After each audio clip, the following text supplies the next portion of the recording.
Hey, how's it going? I'm Curly from the Devil's Bench, and we're here for episode 2 of the Learn to Play Legions Realms at War series. Let's get at her.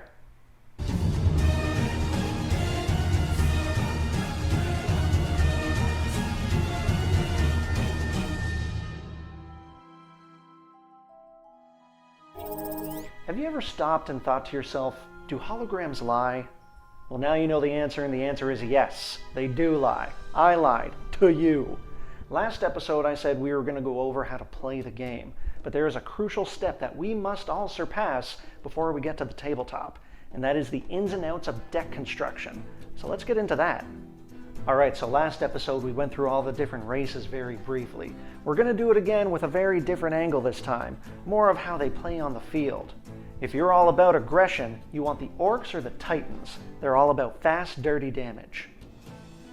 If you're looking more to control the battlefield, you're looking at the angels and the demons, very celestial.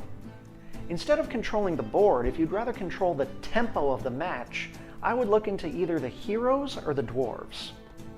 Finally, we have the undead and the mythical beasts. This is what all the combo players like to build into. Before I say another word, the easiest way to get into this game is to head down to your friendly local game store and pick up one of these 2-player starter sets. It comes with everything you and a buddy need to get going. From the rules to the decks, extra packs to open, really couldn't be easier. So you're starting to build your deck. There's always step 1, and your step 1 is going to be your warlord. That's your king piece, like we said in the first video.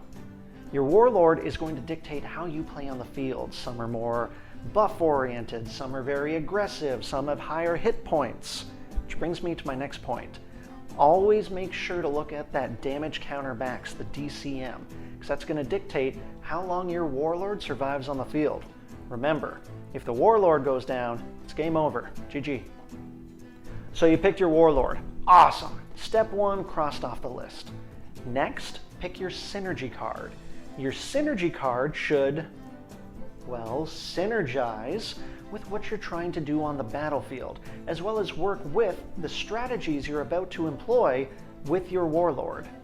Remember, synergy cards are very powerful. So powerful, in fact, that they have a cooldown counter. They're only going to happen so many times during a battle. Still, it's an intricate part of deck construction.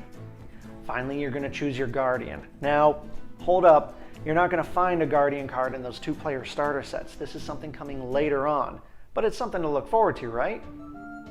Okay, let's get to the meat and potatoes of deck construction. These are going to be your warrior cards, your fortified cards, and your unified cards. Remember, those are like your frontline troops, your trap cards, and your magical spells.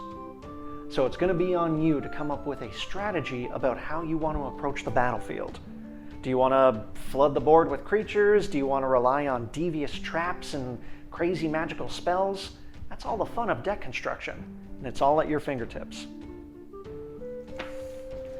Alright, so there's a couple stipulations and rules when you go to construct your deck. Let's go through them real quick.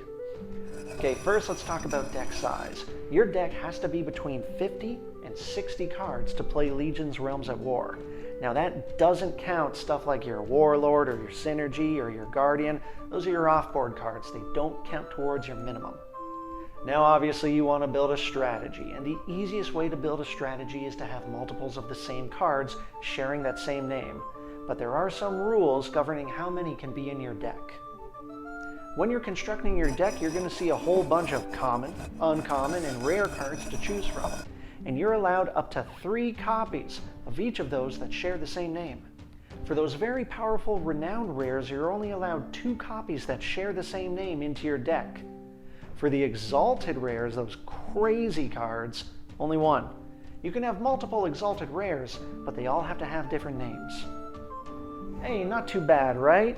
Pretty easy stuff. You have all the tools necessary at your disposal to make your very own Legions Realms at War battle deck. If you need any more quick tips, or you want to go more in depth to what we laid out here, there's a link in the description to the Legions Realms at War website, where it's all laid out for you. So once again, thank you very much for joining me for this episode 2 of How to Play Legions Realms at War. I'm Curly from the Devil's Bench, and I promise next time we'll get to the battlefield and start slinging some cards. Cheers.